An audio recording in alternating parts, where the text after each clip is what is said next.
You're listening to the AFTERBUZZ TV network. Now the largest new media platform on the web and your #1 source for after-show entertainment.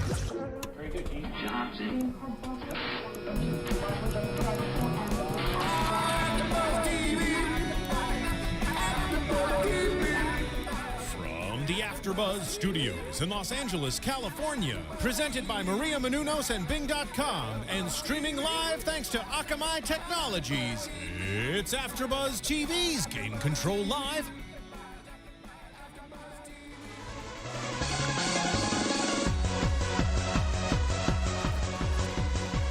Game Control Live, the second episode. A little bit of technical difficulties on live chat for those of you watching live, but we got it all figured out. It's all covered. So, all the way across the table, so far away, Grant Kohrmann in green. Howdy. And if you guys look closely, you just might be able to see his nipples because his shirt is see-through. And sitting next to him, the lovely Raychul Moore. Hi, guys. Not as transparent. And next to me, Kaori Takee. Hello, hello. And guys, I'm Dave Klein. And in the booth, we've got John Quick. John, what's happening? Well, what's happening is I forgot to switch around some videos. So yet again, technical difficulties all about and all on me. So everybody on the live chat, feel free. Blame John. I think it's all good. Dude, if you listen right now into the background, pay attention, you got that like Mega Man 3 beat with AFTERBUZZ going on in the background. It's kind of a cool mashup. I know, it was working well, but yeah. And for those of you who are wondering, the song is Mega Man 3 theme remix, and that's by DJ Zemex, X-E-M-E-X. I like giving credit to all those songs we use because I love video game music, and all of them deserve credit for the great songs they bring in. And guys, this song, classic Nintendo game, classic Nintendo title, which brings us straight to our first topic, Nintendo Direct, which happened on the 17th this week. And let's go ahead and jump right into it with some of the stuff that Satoru Iwata was talking about, which would be Mario and Luigi Dream World and Mario Golf, and lots of new Luigi things with new Super Luigi U. What did you guys take away from Nintendo Direct this year? Or this month, I should say. This week. More Wii U stuff. A lot of this was 3DS, and a lot of big games that I'd rather see on the Wii U. I think, you know what, I love my 3DS, so I was okay with it, and especially, this is jumping ahead to a little bit later, but just the big announcement to me, the Link to the Past 2, or Link to the Past sequel. Technically, it just came out of the woodworks that there was already a Link to the Past sequel that was Japan only, that was really under the radar. Check it out, look it up, but Link to the Past 2. Link to the Past is my favorite Zelda game, so the fact that they're making a sequel that's set in this same world, I could care less what system it's on. I don't care. I love Link to the Past. Well, like Mario Party. Mario Party's excellent, love Mario Party, but it's not a handheld kind of game. You know what, I do agree with that. I think Mario Party would have been better for Wii U, because especially with like four Nintendo. Controllers, like family to play it, friends, Yeah, because even just the regular DS version of Mario Party just wasn't that good. I'm playing it by myself. I know.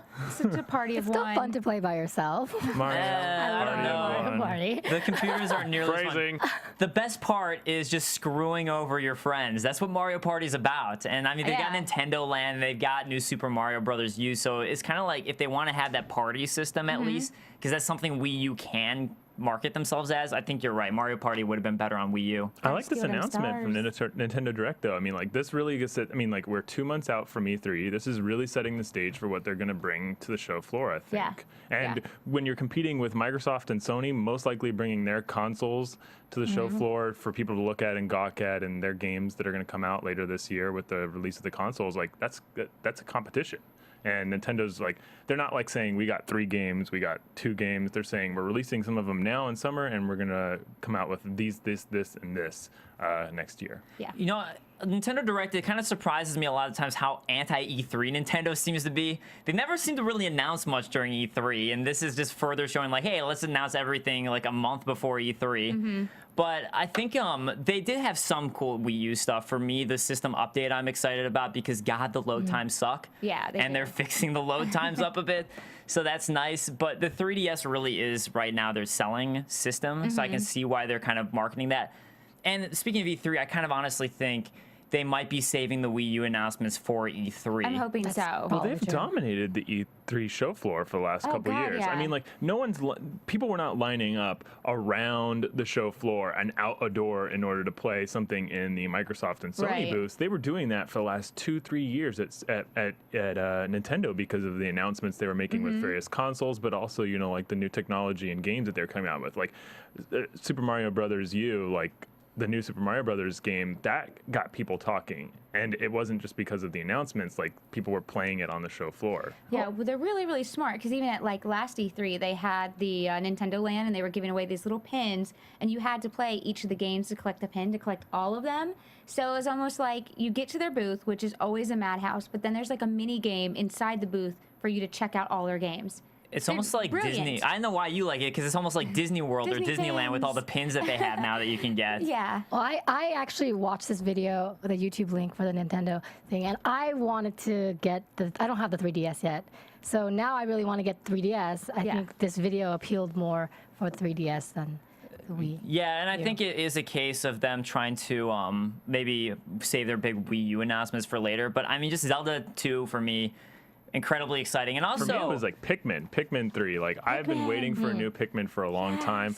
People have been posting pictures of like these high-res Pikmin and being able to like guide. I mean, like, wouldn't it be great to like play not only an alternate reality version of Pikmin using the Wii U and like an alternate reality card on your table like this, but like also just like playing it on a much more high resolution system, because like that was a game that really relied on the fact that you're playing with these like little flower people in what's supposed to be a real world, like a mini world. but now you have flying Pikmin. Yeah. What? There's flying pig. There's flying. Apparently, someone didn't watch the trailer. No, I didn't, because I'm already kind of like on a blackout with Pikmin because I'm so excited for it. So when I find out so much about a game, I go on media blackout, and so I'm not watching anything more about Pikmin. Well, I just ruined that for you. I've Drop seen- that bomb. I know they have rock Pikmin. I really want a Pikmin hat and with the little sprout. Yeah, Go, bad. probably E3. You know what? I didn't play Pikmin 2, but I did love Pikmin, and it seemed like actually the Wii was a good fit for Pikmin, where you can control the way the controller works. I think that was a good fit. We'll see how the Wii U works with it, but Yeah, but it's never been a gimmick with Pikmin. That's I wasn't what's saying great. it was a gimmick. I was saying I think it works well. But that's what's good is like I think they have a lot of games which are gimmicks. They so, sing. Like Nintendo itself doesn't. It's more that's than it. Game over. They sing. The It's Pikmin done. sing. It's more than Nintendo. It's more of other games on Nintendo. Third-party games tend to be more gimmicky. I feel like Yeah. first-party Nintendo games aren't. I've never felt that way with I them. agree. But another big game I'm excited for, I guess it's not super big because it already came out for the Wii, but Donkey Kong Country Returns 3D. Yeah, I was 'Cause going to say that. Donkey Kong Country Returns, I loved the shit out of that game. I thought it was incredible. I was a huge fan of it. Although it brings up to me something I do want to briefly touch on. Brief Dave rant here for you guys is how much I hate Nintendo's handheld philosophy, because they're Which is? basically making an entire new mode for Donkey Kong Country Returns 3D, which is called New Mode, which is essentially they give you an extra heart for each character, and they're making it so it's way easier of a game, so it's, quote, pick up and play. They did the same philosophy with Luigi's Mansion, a pick up and play philosophy where they broke each mansion into a mission structure. And for me, it completely ruined the design of the game. I think it doesn't work for game design. I think it ruins designs. And I get the idea that they want you to be able to have an hour, you pick up for an hour, put it down for an hour, but I think you can easily fix that, just have save points or things like that. And essentially, this new mode is literally just easy mode. They're just trying to market it as something else. They basically just made easy mode. So I don't know. With the mobile games, I have been doing that though, picking it up and putting it down. But like maybe- very, very but quickly. maybe you are, but on my it's- console, I'm playing for 2-3 hours at a Yeah. stretch. But for the mobile, like my PS Vita and for Look, the I 3DS, don't was disagree playing it with for that, about an though. I hour. think that's fine. But the thing that frustrates me and pisses me off is when they design a game for that and it ruins the entire design of the game. Right. Because you can pick up a game like, hell, I could pick up like Dark Souls, which is a sit down and play it for 2 hours type of game, and play for 30 minutes and put it down.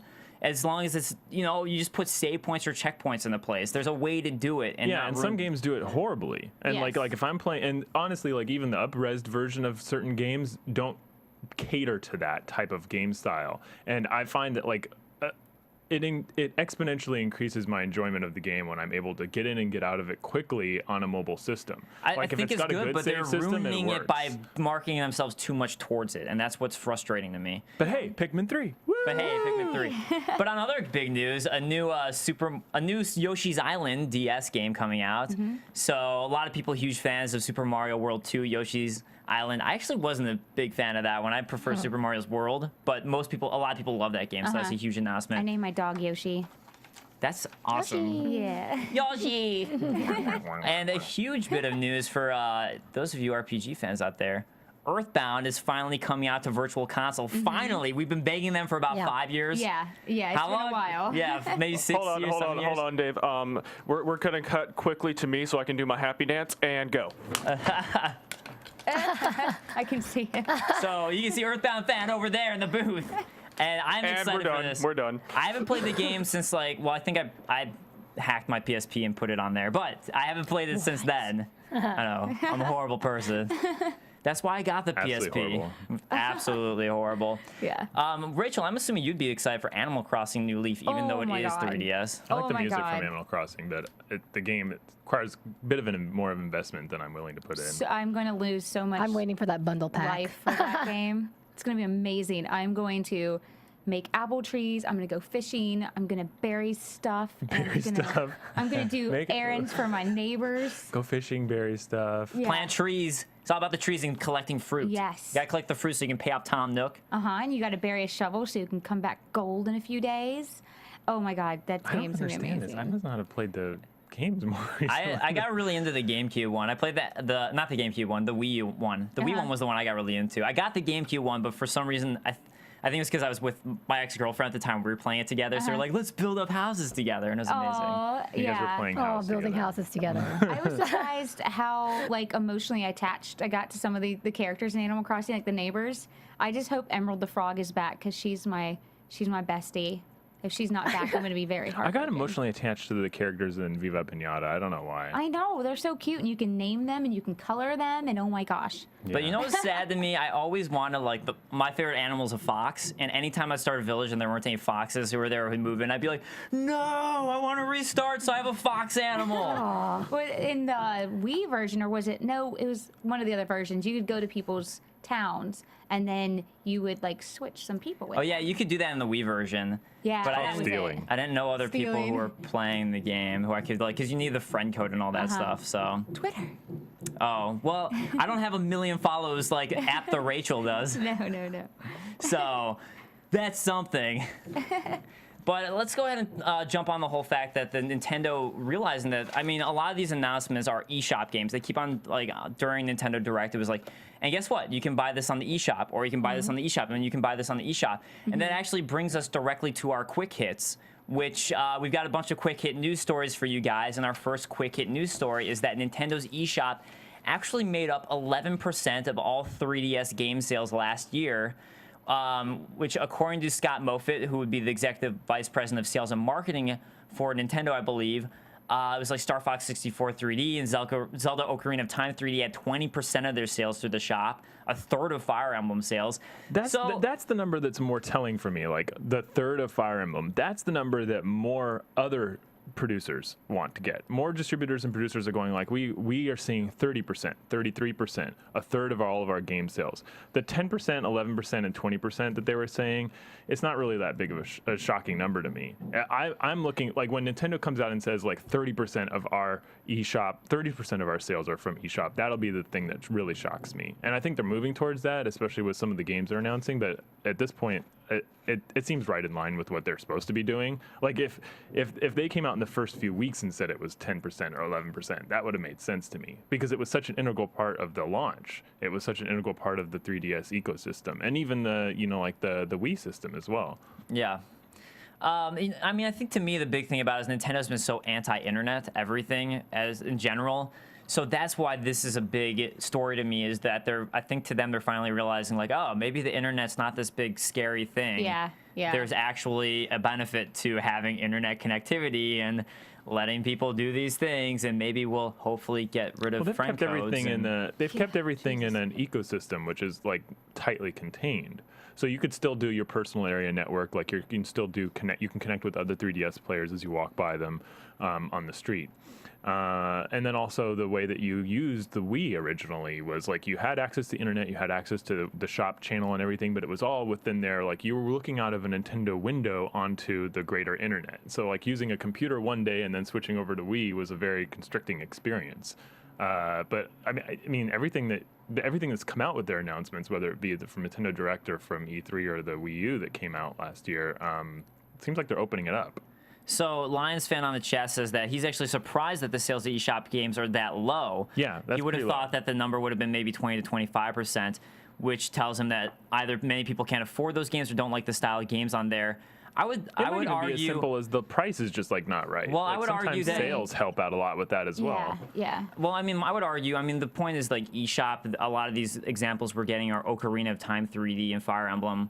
I mean, I bought those games. It's just I bought them as a physical copy because I just like having a physical copy. Some games I love the physical copy, and then others I'm just like digital copy done. I like over. my collection to expand. Yeah, I like a physical copy as well. I like my collection. Yeah. But, and also, before we go on to the next topic, I do want to bring up Daryl Best saying that he can't wait for both Zelda Classics, Oracle Ages and Seasons coming May 30th to to the 3DS eShop. That would be part of the Nintendo Direct announcement, just because that was something we didn't mention, that Oracle of Times and Seasons are also coming, so. Also, new Professor Layton. Yeah, new Professor I Layton. love me some Professor Layton. Go ahead. Before we exit Nintendo, I just wanted to mention I'm excited about the Super Luigi game. Oh, yeah, the which DLC? is the Yeah. DLC, Yeah. which 80 new levels on the Mario U, which is actually a lot. That's quite a bit. Yeah, and then Professor Layton will be the wrap up the newest trilogy for Professor Layton, so that'll be fun to see what happens with those Azrans and the Azran treasure. Yes, I'm excited for that. But let's go on to our next quick hit story, which would be Minecraft devs made Times Magazine list of top 100 influential people in the world for 2013, and those would be Marcus Notch person and Jens Bergensten, Notch being the one that everybody really knows. He was the main influence behind Minecraft, and it's always fun to me to see video game personalities and designers and developers make it onto the Times list. Oh, absolutely. Yay. Especially Minecraft. Such a simple idea, but it's amazingly addictive. Oh, yeah. I was just playing that again yesterday, and it was my most played game in 2012, so says Raptor. Yeah, the mining Super games addictive. are my most played games. I mean, I played a combination of Minecraft and Terraria, but like those ones where you just like spend hours and hours and hours mining down and building up, like it can be addicting. So much fun. It's amazing how addictive it is, like you said, for such a simple concept. And I get addicted over the dumbest things on it too. Like I'll just decide like I want to see how low I can make a staircase go and then how high I can make it go. So it's just the biggest staircase in the world. Yeah, I like killing all the pigs. I like to chase them and kill them. I think a lot This of is very telling of our personalities right Times now. 100 list is like the success of also bringing it to Xbox. Like you've had a couple of huge, really big announcements from the Mojang team, which is like record sales on the Xbox, record sales on the PC. They passed millions and millions of units on the PC. So it's that they're very successful. Like they marketed themselves in a way that championed being an indie developer in a time when indie developers were struggling to really produce that first rock star. So they were kind of like the indie rock star first. Yeah, I mean, you had a couple Rockstar indie developers like Braid before Yeah, but that. not people that are pulling in millions and millions of dollars. Not people that are now like throwing. I mean, like let's just put it this way. Minecraft, I was at the GDC Awards that year, and I actually interviewed Notch, and he won like 5 awards, I think, at both GDC and the International Games Festivals, or IGFs. So yeah, like you're saying, he was the first giant explosive one. I'm not saying that. Okay, honestly, they aren't. They aren't like the first indie success story by far, but they are the biggest success right now among the indie community. Like you can look to them as being like a place to like their GDC party. You don't see Braid throwing a GDC party. You don't see some of the other big indie developers throwing parties like that. So Yeah. Well, I'm personally not a big Minecraft fan. It's just not my thing. It doesn't I interest wasn't me. either for the longest time. I fought it, and then a lot of viewers wanted to watch me play it online. And I was like, fine. very big So you went play into with the me Let's game. Play way of doing Yeah, I it. was like, I will play it for you guys for 1 hour, and then after that, I'm still gonna hate it. And I ended up playing it for like 6 hours, and I'm still hooked. I just can't get into it. It's so. You know, I feel like if I had more time on my hands, And it's I would everywhere get now into too. it. Yeah. It's on your It's also iPhone. It's on your Who Xbox. you play it with. I can't play it by myself. I'm Yeah. incredibly bored by myself. But the group I play it with is like the best group I could ever play it with. Yeah, They're hilarious. Well, that's what helps then, because I was playing it before they had it, so you could play multiplayer. Was when I played it. Was way back when it first came out on PC, and I got this feeling. This happened to me too with Roller Coaster Tycoon, which is actually one of my favorite games. But I love that With game. Minecraft though, and I would get this feeling with Roller Coaster Tycoon where I would just start to feel so incredibly lonely while I was playing it. Yeah, And you're just watching the people ride your rides. and I would just start I to like feel watching them throw up after getting existential. off of a Yeah. particularly bad ride that I Did you ever designed. just try to kill them on purpose? For me, it was mostly by accident. Like I forgot a section of track, and I started the roller coaster, or I removed one by accident, like while placing something else, and I just see the Accident, cart go like everybody. Yeah, Totally accident. by fly accident. off. I love that. I just like trying to build the largest drop that would go underground and then shoot them out immediately. Yeah, See how right. far I can make them fly. But I mean, like the thing with Roller Coaster Tycoon was I loved it so much that I would push past that lonely feeling. But with Minecraft, I just felt so utterly lonely. Yeah. The and it would music makes you depress feel me. lonely too. Honestly, it's not like happy-go-lucky music. It's not gonna like just. You never got into it. Did you try No. playing it? A little bit, and I Okay. just Well, the music's lonely the entire way through. And then the creepers, and then the they're creepers so come. cute. They look like penises. They just want hugs, and They're just do. my penises that want hugs. philosophy, our creepers just Green, want hugs. sickly, hissing Well, penises. it's because when you get close to them, they're like, "Oh my god, I'm gonna get a hug," and they explode.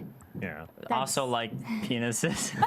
Very true. All right. Yes. Oh my god. Once look at again, her. we're talking about cocks on this show. Seriously, is this going to be like an every week thing? I think hope we should so. try and move it into They're the so mix. funny. But also another big name that got on the list, not this year, but in the past, was Mike Krahulik and Jerry Holkins of Penny Arcade, which were also, I mean, anytime they tweet something out, it blows up. So of course they were super influential Rock stars. rock stars. So I'm just excited anytime we get to see that. So let's move on to the fact that Capcom is canceling a bunch of games and bringing development in-house, and they're suffering a $73.3 million loss because of as how big many as games Square they're Enix is, canceling. though. Gotta say. Remember we it's talked about that Yeah. last week, Square Resident Enix. Evil games. But I mean, this is straight out of canceling games. It's not like games in the middle of development that they're canceling. It's actually an interesting tactic. It's a good idea. I mean, like, it's better than releasing a game that you spend hundreds of millions of dollars developing and only selling what? Like we were talking about with Square Enix last week. Like, if you're releasing a game that only sells like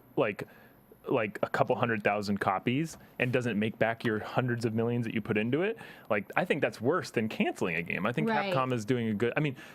There might be jobs lost. There might be, like, projects halted and people might be reorganized. But I think it's a good idea. I guess it just depends, because I mean, if they're almost done with developing the game, and it was a decent game, they can at least make some of that money Yeah, back. that's But what I what was was thinking the too. last Capcom game that was really good? Dragon's Dogma. Oh, Which was really no. good. I liked That it. was terrible. I actually you didn't play it. guys. It just No. looked good. Any game that allows you to That game was crawl Was it all really? crawl all over. I mean, like, God. I mean, like, I was excited for it, and I didn't play it. It looked like Dark Souls to me, and that's why I wanted to play it. And then I didn't play I it. was so excited for it, and then it came out, and I was playing it. I was like, "This is gonna be great," and then I hated it. All your familiars in the game are called pawns. They are. Oh yeah, that's right. Which I kind of remember like reading about that. it's like you get to walk around calling your your subservient people pawn. Like, you're my I made pawn. mine look like Nathan Drake, so I had little Nathan. Of Drake course, on.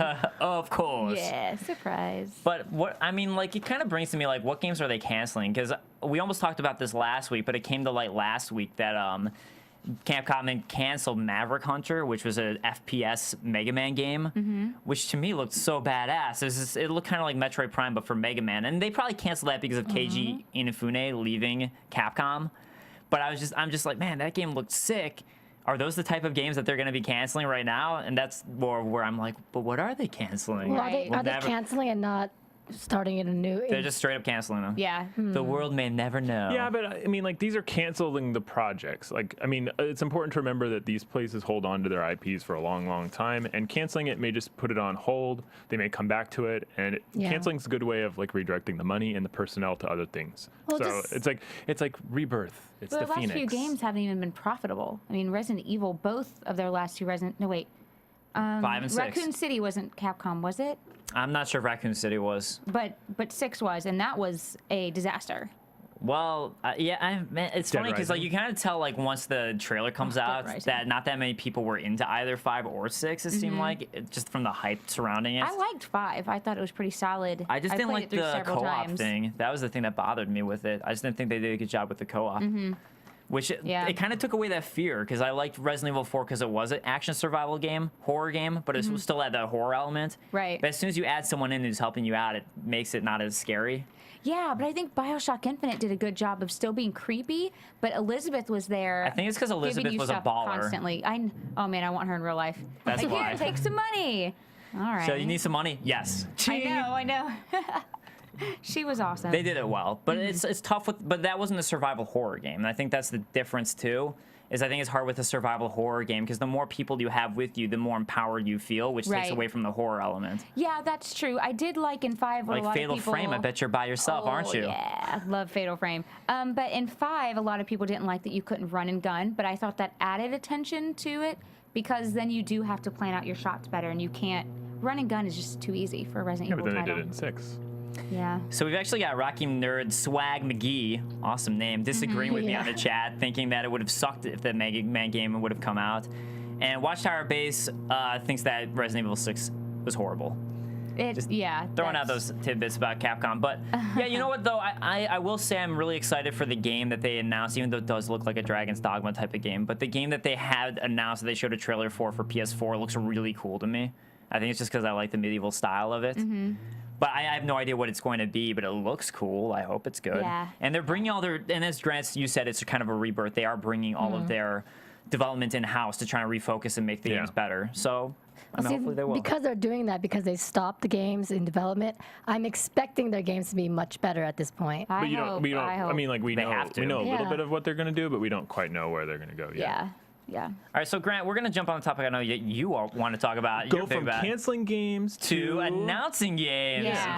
Good transition there. So Steam Greenlight, I believe it's their first wave of games that have been announced through the Steam Greenlight project. And yeah, my favorite, Shovel Knight, was announced on it. Yeah, I saw that too. Shovel Knight, it's going to be so good. I know, I'm excited. I talked about this a while ago. I'm not confused by the fact that Greenlight is as popular as it is. I'm confused at how it's going to affect the indie community because like a lot of indie games are going to Kickstarter to find their fans. And basically with Kickstarter, you start your campaign, you gather your fans. If it's like 400 people or 5,000 people, like you get most of these campaigns will give you a copy of the game, and they dictate how much the game will sell for right there in the campaign, especially for people who support the campaign. With Greenlight, it adds an extra component which injects Steam into the process, which injects Valve into the process of the indie game. So I'm like a little bit. I like the fact that they're pioneering it, but I almost feel as though they're kind of jumping on the bandwagon. The Greenlight thing was done second to the indie community really getting their wings with Kickstarter and Indie Royale and some of these packaging systems like the Humble Bundle.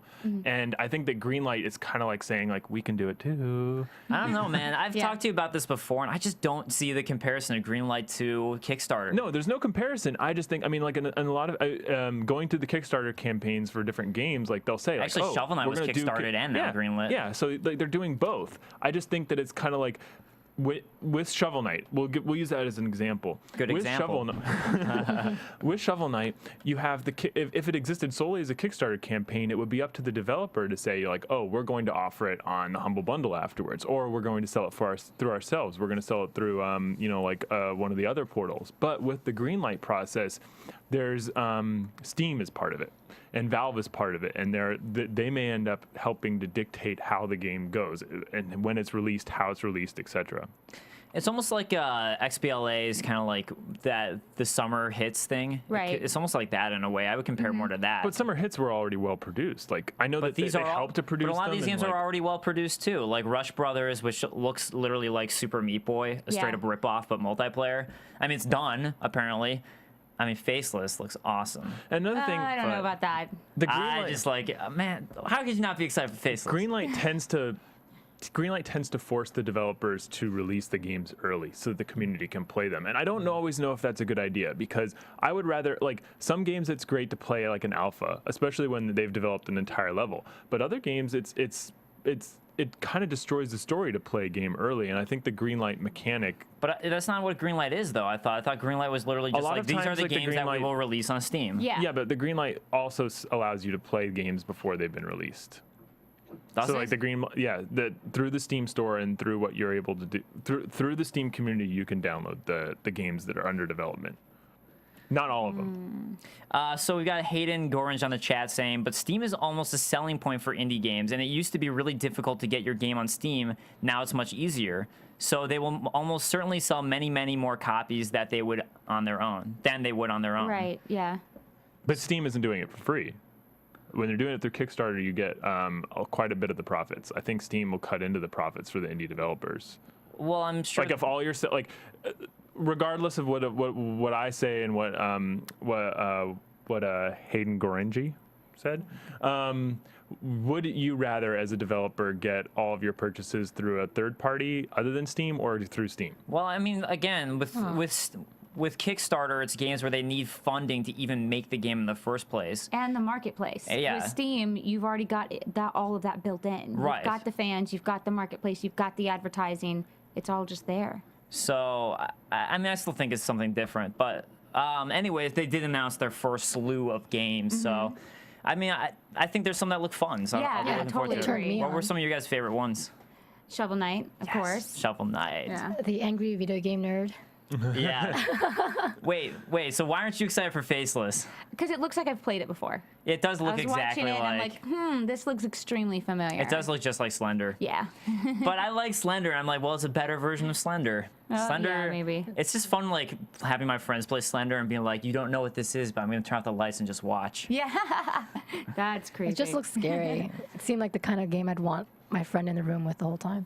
Oh, yeah. And that's what's awesome about it. I like those types of games. do It too, seems I like the do game I too. turn Yeah. the lights off. I turn off like all the LEDs on my desk. I like my peripherals. I'll turn it off and like I'll play the game in the complete and total darkness. Maybe even in 3D if I can. Grant, what about you? Hopefully. What's I actually really like Shovel Knight, and I'm a little bit sad for some of the games that didn't get greenlit that I know that were part of the contention.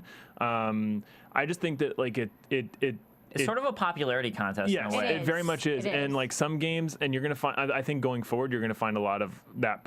I think the popularity contest will adversely affect because like even though Kickstarter is essentially a popularity contest, I think it's a much like people are speaking with their money ahead of time with Kickstarter. Yeah, I which agree. you aren't necessarily doing that with Greenlight. You're not saying like I dedicate to pay $15 for this. You're basically going like upvote me, and I think upvote is much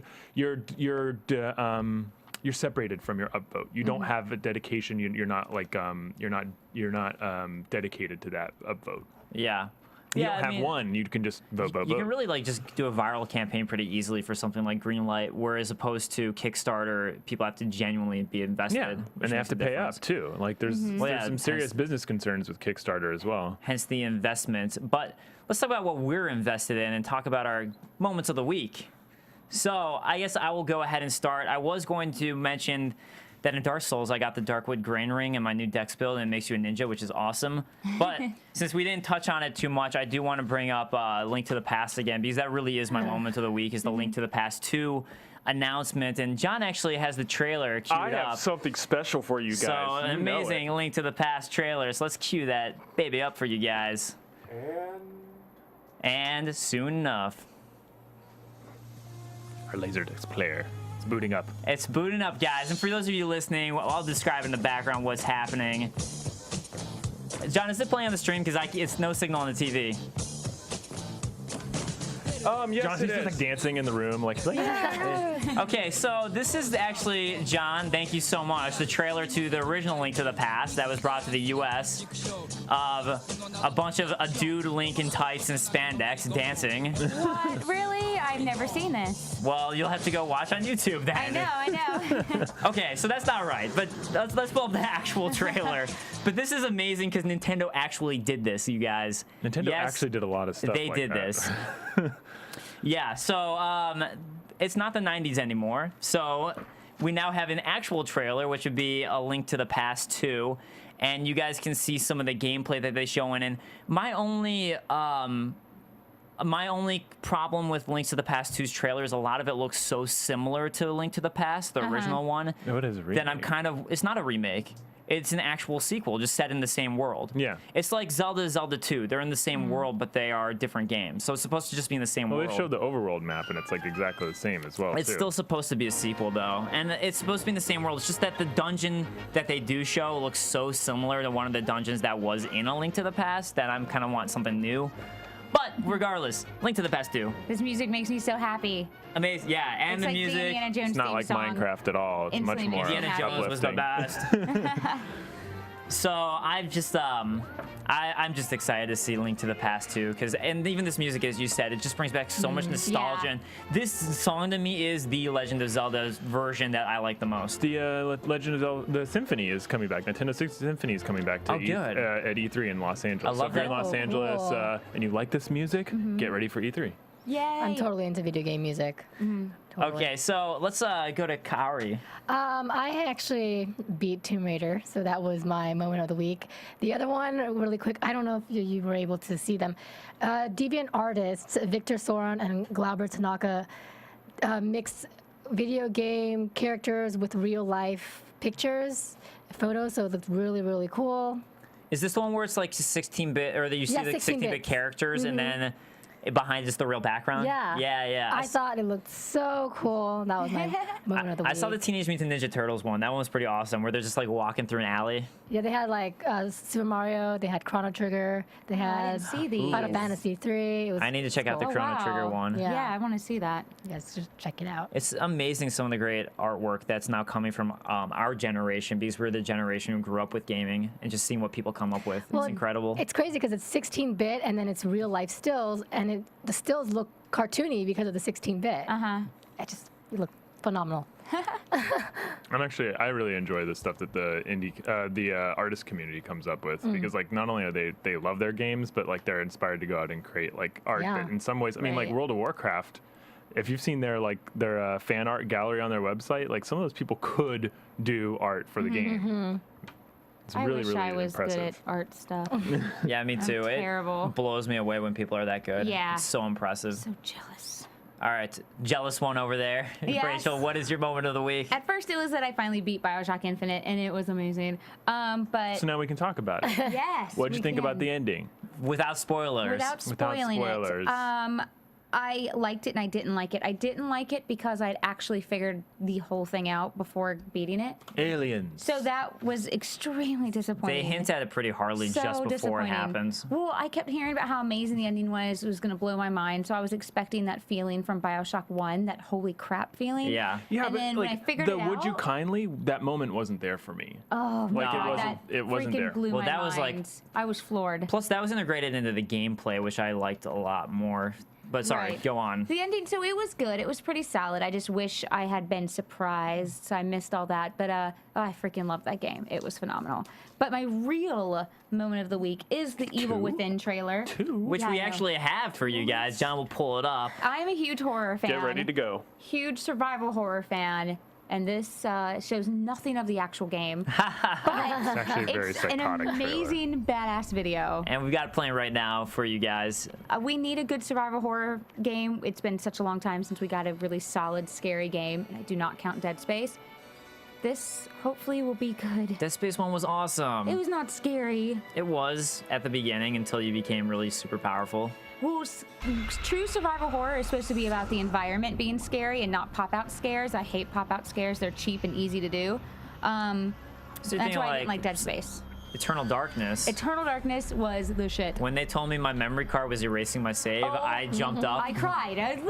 And it was just joking. I kind of want to ask the people in the chat, when Rachel sent this video out to all of us, I couldn't help but notice that this person in the trailer is constantly working on barbed wire. And And like, he cutting just, like, himself on yeah, it. he just looks like so into creating the barbed wire. Like he's like, I gotta like, I'm gonna like put it around the little thing, and I'm like gonna cut the wire, and like, oh, yeah, it's so vicious. And there's definitely like there's this weird almost like pyramid head-esque figure Pyramid that head. you Yeah, there's a lot of Resident Evil type, no, Silent Hill. More Hill Silent type Hill stuff. too. Yeah, Silent Yeah, Hill. but that's kind of good too because I think It's very Silent Hill Revelations. It's done by a guy that did Resident Evil and Resident Evil 5, that series.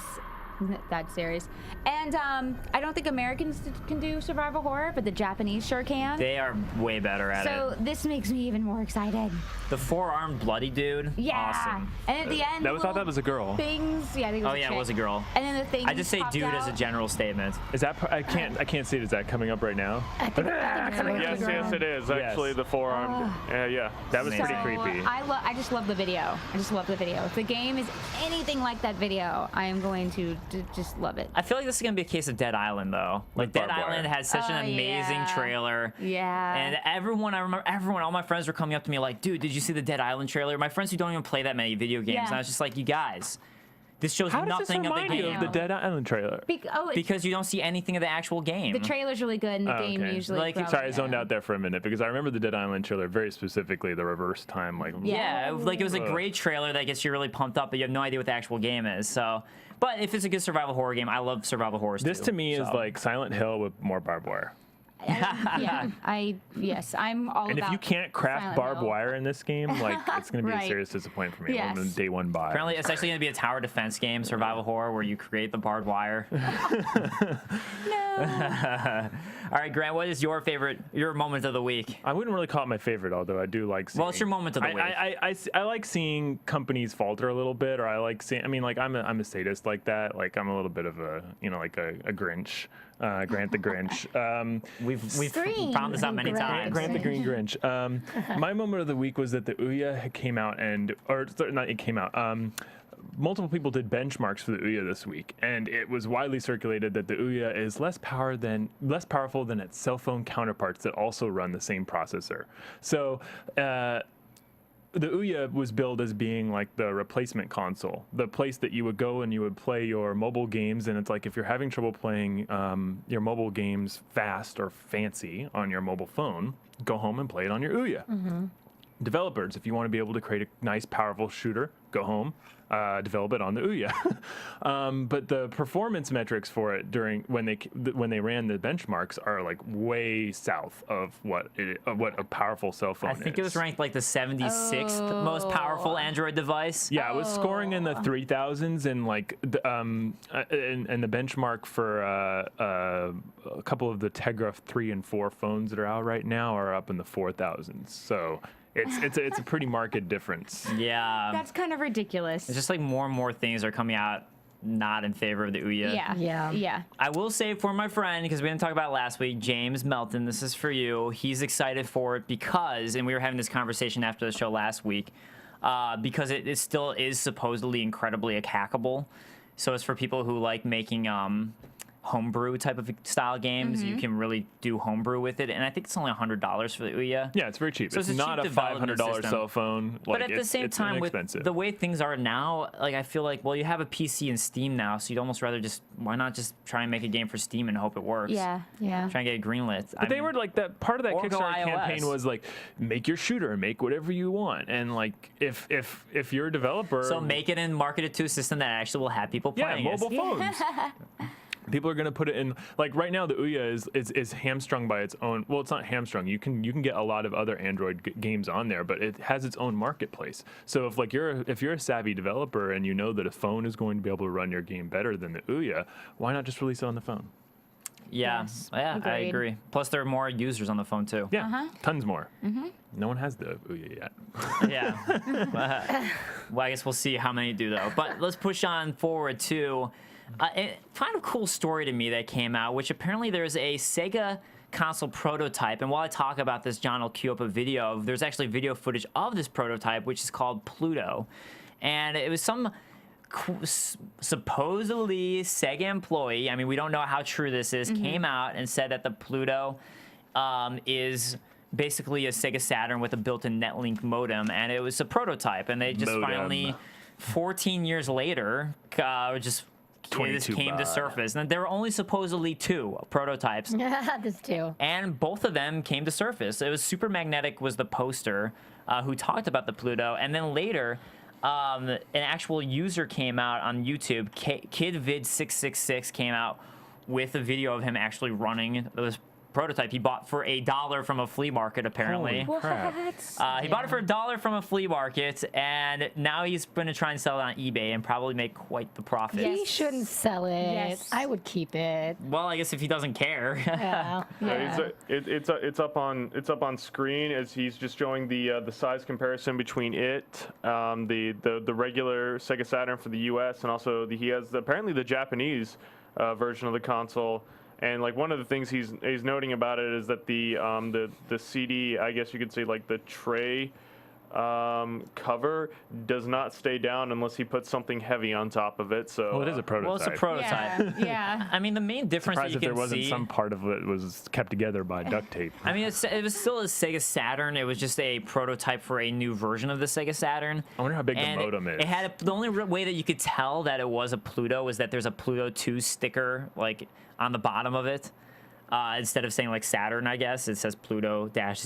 Well, that would have been like a code name, kind of. Right, yeah, it'd be like, when they were calling the N64 Dolphin and stuff like that, they had that on the prototype. But I think what it brings to life is we can kind of talk about just the Sega Saturn a little bit too, because I had a Sega Saturn and, man, things just make me sad talking about it. I'll 'cause- never forget when it first came out. Like I was sitting in, when it was about to come out, Toys R Us, good God. This is going back. Toys R Us would put out Sunday advertisements, and they were putting out an advertisement for the Sega Saturn when it was about to come out. And I was trying to convince my aunt that if I was like really good in school and I got good grades, like that I could get a Sega Saturn. And I was sitting at the restaurant just reading down the list of like the features, and I was like, it's got like 16 million colors, and it's a CD, and it doesn't have cartridges anymore, and it's just fantastic, and I don't know. I mean, like the specs nowadays escape me, but I listed off the entire range of specs. I might have even told her how much RAM or memory it had in it, trying to convince her that it was a good idea. I had a Sega Saturn as well, and I mean, I liked it, but I was still a Nintendo girl. Yeah. But the Dreamcast changed that for me. Dreamcast was amazing. It was. I have a Sega Saturn, and I was debating PlayStation or Saturn, and I still had a Super Nintendo and loved it. But I was like Saturn or PlayStation, Saturn or PlayStation, and I finally decided on the Sega Saturn, and I loved it. I actually rented it from Blockbuster first, back when you could rent consoles from Blockbuster to see if I could like it. Yeah, we're bringing back the And- old school Toys R Us and Yeah. Blockbuster. Toys R Us still around. I And still I- liked my PlayStation better though. Yeah, well, I didn't have a Yeah. PlayStation yet, but I rented it with Virtual Fighter Kids, and I rented it with Knights wasn't out yet, but Virtual Fighter Kids was the one I remember just blowing me away. Like, oh my God, this is insane! It's in my house and it's working. Bugs, I guess, was They were bringing a lot of the Sega arcade games to the Sega Saturn at Yeah. home as well. So like I remember one of the ones I was focused on was Virtual Fighter. I played Virtual Fighter addictively in the arcade, and I was like, I'm gonna be able to bring it home! Yay! No more quarters spent. Dylan Long says Right. Sega Saturn sucked on the chat. Dylan Long, you suck. The Sega Saturn was amazing. I never got hey. into the Sega Saturn either. I was more the Nintendo side completely. Well, yeah. Well, the I didn't Sega- like the Genesis, so going to Sega, I was like, eh. As a kid, my mom only let me have one at a time. So I cycled. I went from the Sega Saturn, and then no, I didn't have a Sega Saturn. I wanted to. I had the Nintendo 64. Look, it's all Didn't about. have the Super Let me Nintendo. drop on you some titles here. It's all about Albert Odyssey, amazing JRPG, so much awesome humor. Shining the Holy Ark, which was Shining Force, a sequel sort of, but it was instead of first-person RPG. Incredible RPG. You had Mysteria, The Realms of Lore, an awesome strategy game, but sort of a strategy RPG hybrid. Knights into Dreams. So good, and it came with a special controller that you'd use an analog stick for, and it was He's instead actually of the control sweating now. pad. If you can't see, I'm my Yeah, I'm he is. so into it. And lest we And forget one of the Clockwork most. Knights, and what, John? Lest we Panzer forget one of the Dragoon? most, Panzer Dragoon Saga, one of the most famous Yeah, Panzer and expensive games now available.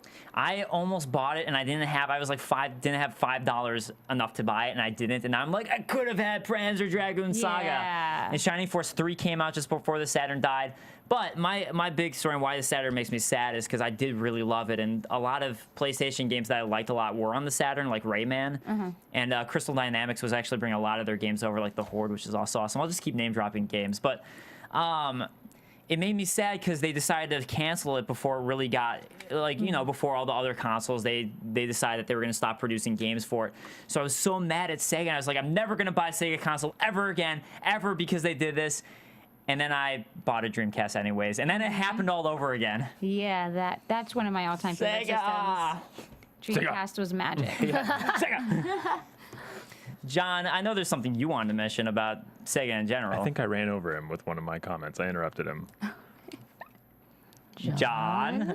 He's knocked out. Yeah, no. No, what I was gonna say is that the Saturn is just like a really, really sad story of a lot of great ideas that just kind of got mishandled. I mean, So was Sega CD. Yeah, well, Sega CD and then the 32X were all like really, really bad ideas. God, I forgot about the 32X. And then, yeah. Although I did like it. And then one of the key things that apparently killed it was that they used 5-sided polygons as opposed to 4-sided polygons as like their base for like all the models in there. So if you were coding or creating something for the Sega Saturn, they had to have like these 5-sided polygons as opposed to the usual 4-sided ones, which was, I guess, like it was weird. It was kind of for the same reason that people of this current generation have problems programming for the PS3, because the cell processor. It would have been a completely different process. Like you would have been coding a game for one system, and if you wanted to release on another, or even make it as an arcade cabinet, you'd have to fall in line with what Saturn had outlined as their five-sided polygon. Now, something kind of interesting that actually brings up is that the 32X, which you were mentioning, was initially codenamed Mars. And there's a 32X/Genesis combo that was codenamed Neptune. So they were kind of going with the whole system thing, because this one was Pluto. Yeah. And then Sega Saturn. So kind of a cool note. But that actually, what you're talking about with Sega's misstep, sort of brings us to our first section of our segment. That's a quote. And our first quote is from Michael Pachter, where he's kind of talking about the missteps with Nintendo that they've taken with the Wii U. And he's quoted saying that the only key hardware device to underperform our expectations was the Wii U. And its fortunes appear unlikely to improve for several months, even if Nintendo decides to drop price, as there are an insufficient number of core titles that are generating interest in the console. And he goes on to talk about why it won't perform or do as well as PS4 and Xbox. But that's actually a lot of what you were saying last week, Rachel. Yeah, I was going to say he just kind of quoted and said the same thing that gamers had been saying for about a year now. He actually just watched Game Control Live last week and heard you say this. I don't get in the news when I say that, but geez, that guy does, and he's all knowing. It's because he's Pac-Man. Michael Pac-Man Pachter. Yep. I think it brings to light, I mean, that is the problem with Wii U right now, is that they don't have any core Nintendo titles. And even as we were talking about Nintendo Direct earlier, they didn't really announce anything big other than Pikmin 3, which we've known is coming for a while. So, I mean, they've really, in my mind, just have to step it up at E3. Yes. And actually announce core titles. And I think they really will, because they know they're going to be competing against two major new system announcements and their games coming with it, with the PS4 and the new Xbox. So I think Nintendo knows they have to really, really bring it this year. And we actually had a comment about this from, I believe it was Ryoko Asakura, Last Fan. They commented last week on our on YouTube, so I'm trying to bring in some of you guys too, that add-ons for systems never end well. Look at Sega, just in terms of that. And I believe they were also just talking about that whole Nintendo thing they were talking about too, so I just want to give them a shout out for that. But he kind of goes on too, and this is his quote from Michael Pachter again, just talking about how the PS4 and 360, or the new 360, are probably going to be doing some sort of subscription service where you pay month by month, so it'll seem cheaper to people. I really hope they don't do that. Yeah, I hope they don't. That doesn't sound good at all. Yeah. That would drive me crazy. Yes, I don't need any more monthly payments. Nope. Just give me my Xbox Live and I'm happy. Yeah, because he's talking about how, like, it'll make it seem like the Wii U isn't that good of a price compared to the other consoles, and that they're all going to be more of a competitive price. But from the guesses we've been getting from PS4, the speculation from PS4 and from the new 360, it seems like the Wii U is a competitive price compared to them in terms of that. It's still like the Wii, a competitive price. So it's just not a heavy honestly, if lifter. they do a subscription thing like what Michael Pachter's suggesting, to me that would seem like less of an incentive. Like, you mean I have to pay $100 every month? No way I'm gonna do that. I don't know if it's gonna be like $100 every month, but maybe 50. I mean, still though. Well, No. I mean, Or a year. can you buy can't like imagine a year-long Xbox Live Gold subscription for like $50? Like, and you can get it for a deal for like 35, $40 every now and then as well. Like, if you're looking for it and you're actually a subscriber, you will be able to find it relatively inexpensive. Yeah. Yeah, I mean, I'm guessing that they'll find people that'll fall in line with this. but not for $100 a month. It depends on what you're it depends on the offering. price. Well, yeah. It depends, because I definitely think I get my money's worth with Xbox Live, but not PlayStation Plus. That I find is a I didn't ripoff. renew my PlayStation Plus subscription just recently. I was buying Guacamelee, and I was like, it's $11 to buy it on PlayStation Plus, $11.99. It's $14.99 to buy it with a regular, and I was like, okay, well, it's time to re-up my PlayStation Plus subscription. I go and it's like $50, and I'm like, oh, never mind. Yeah, I definitely will not be renewing mine. It's just not worth it. Yeah. All right, well, let's go ahead and talk about our next quote, which is from the Quantic Dream founder, and that they made Heavy Rain, for those of you wondering, David Cage, and he was quoted sticking up for Japanese gaming. And I bring this up because we've been talking last week about how Japanese games sort of not performing as well, or are they performing as well? And a lot of people, especially the former creator of Mega Man, Keiji Inafune, constantly rips on Japanese gaming. So here's David Cage sticking up for them, saying, quote, I've loved Japan's games for a long time, and I've always been playing them. My personal impression is that Japanese games have high creativity and really cut through the mold. Really, Western games have a tendency to just repeat the same things over and over again and be hesitant to change. I really think Japan's creators are the ones making more ambitious challenges with their work. So I think it kind of just depends on the developer you look at, honestly. I mean, he goes on to quote that his favorite developer is Fumito Ueda, who made Ico and Shadow of the Colossus. But that's not like all the games coming from Japan. Right. It's not like Shadow of the Colossus. Yeah, no, I wish they were, but they're not. I feel like the good Japanese games are the really, really good ones. It starts like a high expectations for other games, so people get really upset when it's not that game that they expect it to be. To give them like, oh, it was like this game. I got the same feeling, and it's a completely different feeling, and people don't like it. Or they just don't come out. Like the new Fatal Frame still isn't coming out. They just have like specific expectations for Japanese games. Yeah. Which I think causes trouble for. I do think that you see some innovations coming from them, definitely, but I think lately we've been seeing innovations come from everywhere. I think he just really likes them because apparently Heavy Rain got a lot of high praise in Japan. Ugh, I really didn't like that Heavy game. Rain made money too. Only cost about $10 million to make and made $100 million. That's what came out this week. Really? Wow. I didn't know it made that much. I like to play my video games, not watch them and hit a button when I'm told to be. So. You don't like QuickTime events? Oh God, a game of QuickTime events, and then they market it as like, oh my God, there's so many different endings, and you get to choose all these different. No, you still were funneled to basically the same decisions, and the voice acting was horrendous. Yeah, the voice acting was horrendous, but I still like the game just because I like mystery horror stuff. So I was enthralled the whole time, like, but. Who did it? I just like that who did it thing. So I like the naked scene. That was really cool. I'm hoping that Beyond we'll have more gameplay rather than just button pushing. Yeah. But I mean, it was unique. So I mean, to me, it was like, all right, they did the QuickTime events thing in a different way that felt a little more natural, even though as annoying as QuickTime events are. At least it was like something different. So I do give props to that. I enjoyed from my perspective. I enjoyed the obscurity of the events in Heavy Rain. Just like the weirdness of everything. It was very quirky. I liked it. That's good. That's a good example of the Japanese quirkiness working well for them as far as like a Western gamer is concerned. Right. But and I think that's actually European. That's not developer. But Ubisoft Montreal's head David Mallat kind of talks about thinking people are ready for Always On. And I also bring this up because a lot of people in the chat are wondering what your thoughts on Always On is, Rachel. Yeah. A lot of people questioning you, but David Mallat, he didn't exactly say that we're ready per se, but he said, well, that's a question you should put to Microsoft and Sony. I would say that a lot of people are already always online through other devices. I would suspect that the audience is ready. As soon as players don't have to worry, then they will only take into account the benefits that these services bring. My body is ready. I feel the same way. I am never offline when I'm on my Xbox. My Xbox is always online, and if the power goes out, My PS3 is always constantly downloading something. Yeah, I don't know exactly. what the hell it's doing. It's just like blinking at me all the time. I lose internet, I'm probably not playing a game anyways because I like to always be connected. Whether it's my Xbox, my computer, my phone, everything's connected. So if this new system has to be always on, it's not going to affect me. Well, another rumor that came out this week, at the very beginning of the week, and these rumors, as always, are usually mostly unfounded, it's going to run on Windows 8.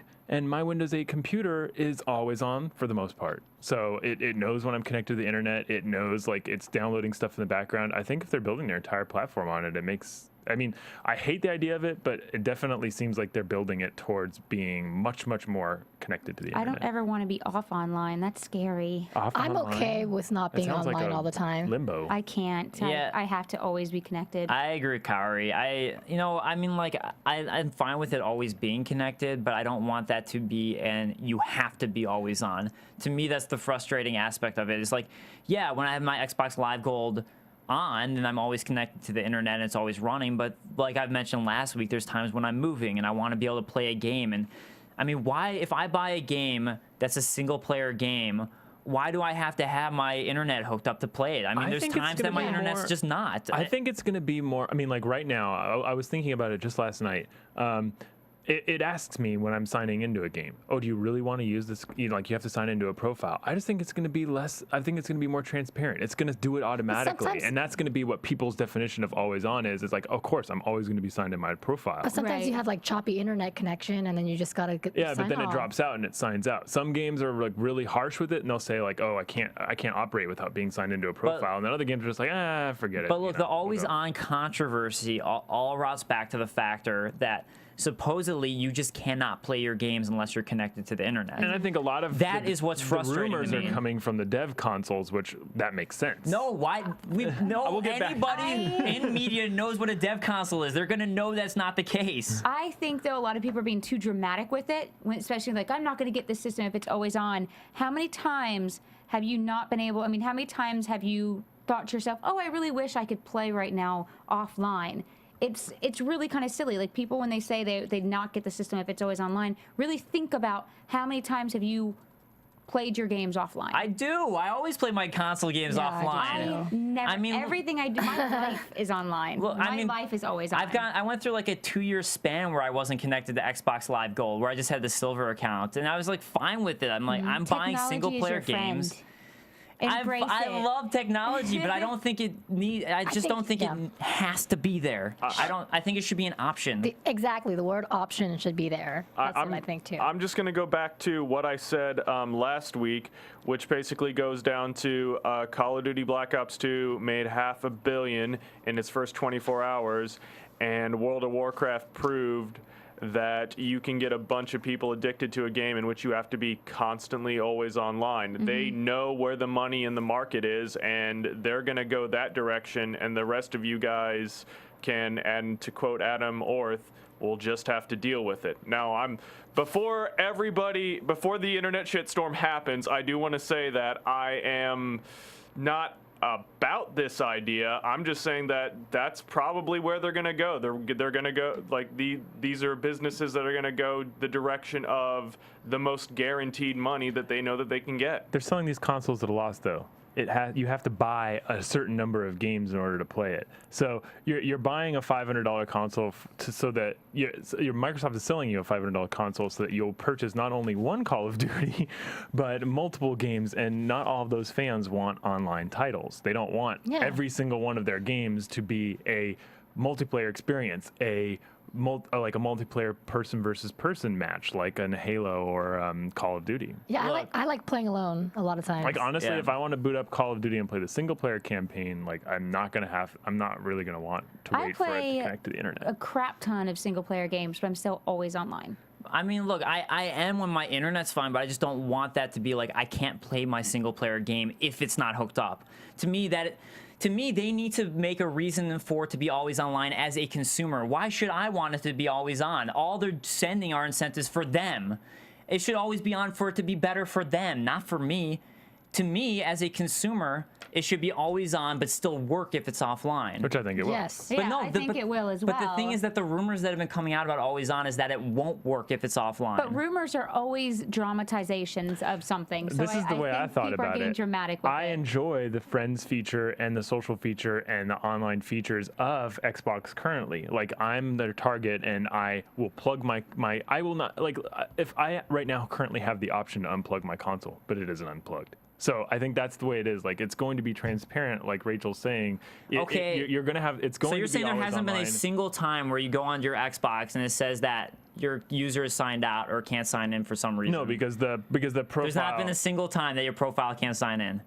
to the reload internet. and it signs back in. But annoying I can to sign in reload. on the console itself, though. Like, I can sign in locally and But then I'm start talking playing about the the games. online part. I'm not talking No, about of your course. local connection. There's been down times.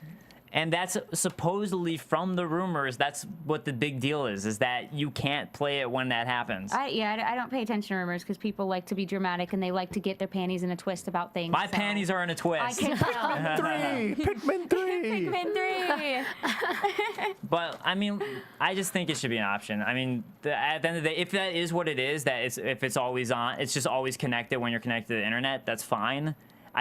That's fine with me. It's just that I believe in options. I think as a consumer, you should get options. Do I reserve the right to say "I told you so" if this ends up going down? Both of us will go boom. Why would you tell me? I'm not saying it's not going down. I know, but like if it's so exactly the way that she and I say, like, can we like do that whole like? I'm just speculating on a rumor right now. Actually, We'll do a dance.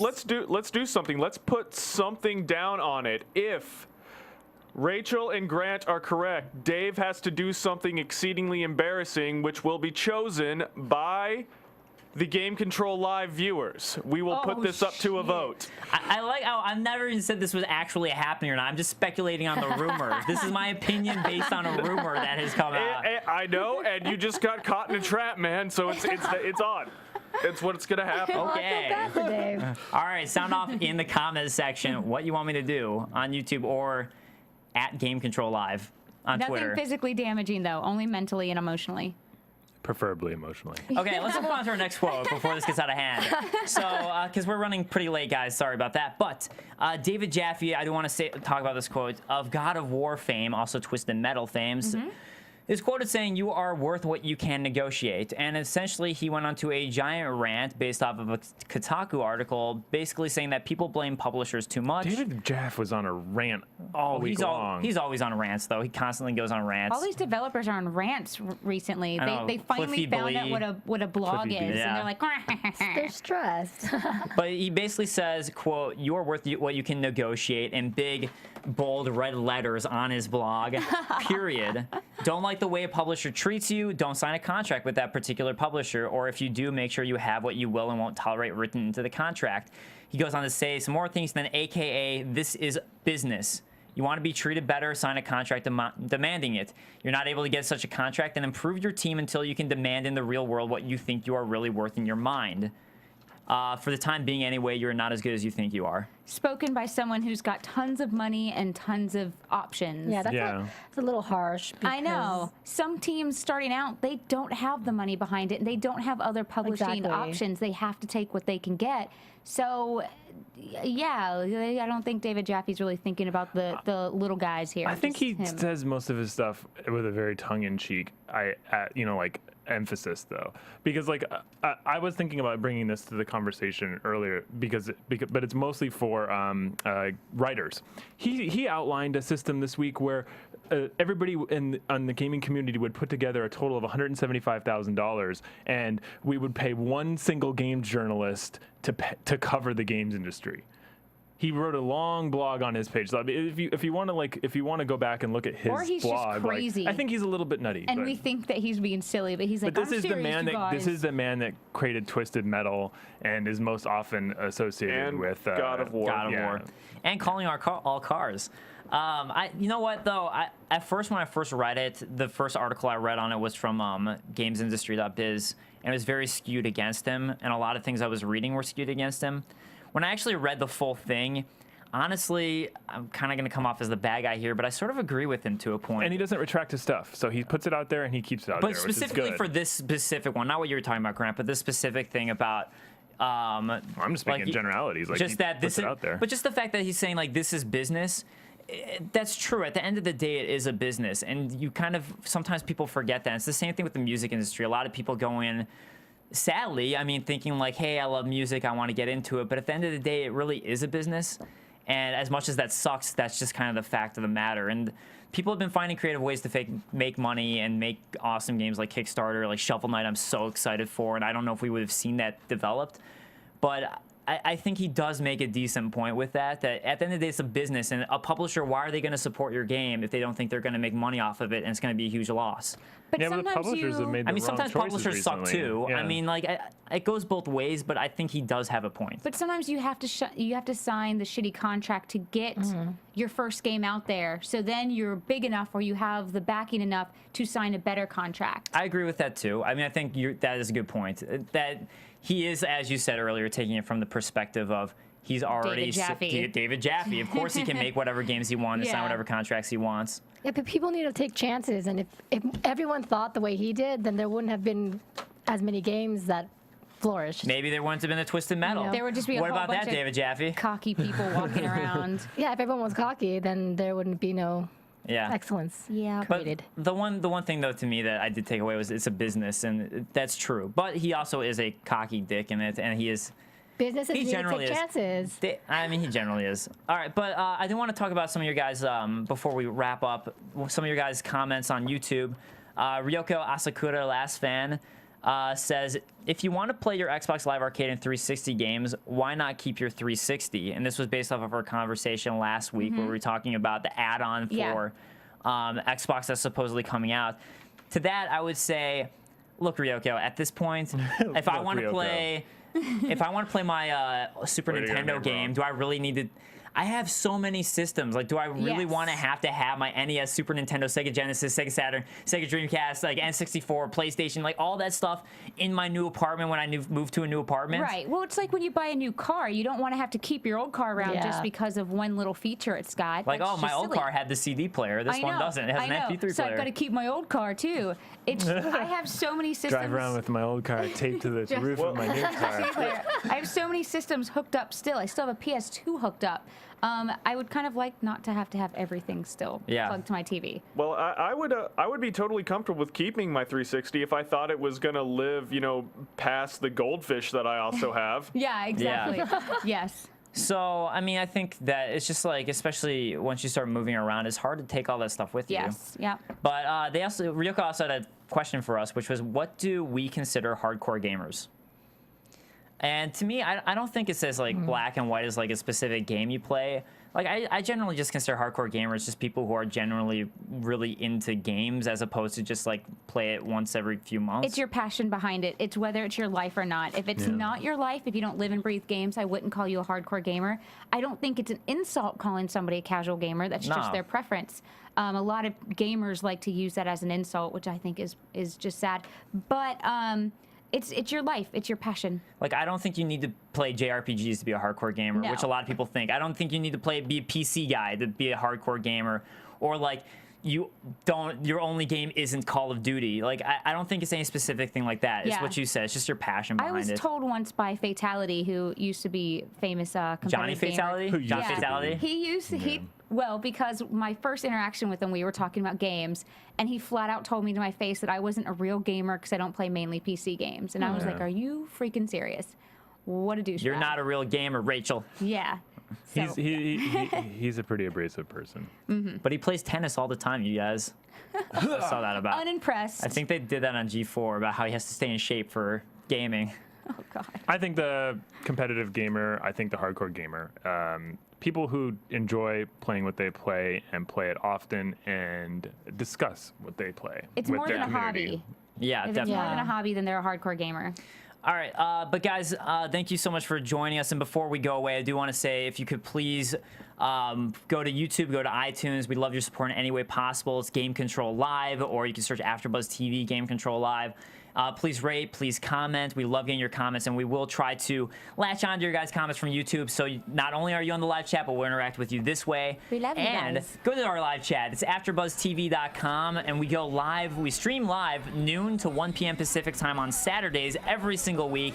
And I have a question of the week for all of you guys who are watching, especially on YouTube and iTunes. You can comment in, or you can tweet at Game Control Live. What announcement from Nintendo Direct had you the most excited? Was it Pikmin 3? Yay! Was it Pikmin 3! Link to the Past 2? Or was it something entirely different? Let us know what you guys think, and we'll definitely read off next week some of our favorite ones and definitely give you guys some credit for that. So guys, Once again, my name's Dave Klein. You can find me on Twitter at the Dave Klein. That's Klein, or my website djk-online.com. And I'm Kaori Takee. You can find me at Kaorious and find me on Facebook. I'm Grant. You can find me at GAK on Twitter. And I'm Raychul, and on Twitter I'm at the Raychul, and you can check out my website, which is just Raychul.com. And John Quick. That's right. You can also find me at the corner of Hill Street and Figueroa. For those of you wondering what I'm doing, well, you'll just have to show up there one random Saturday and find out, now won't you? Suspense. As a hint, it isn't game related. Yeah. Or is it? Or is it? See you guys next week. Bye. Pikmin 3!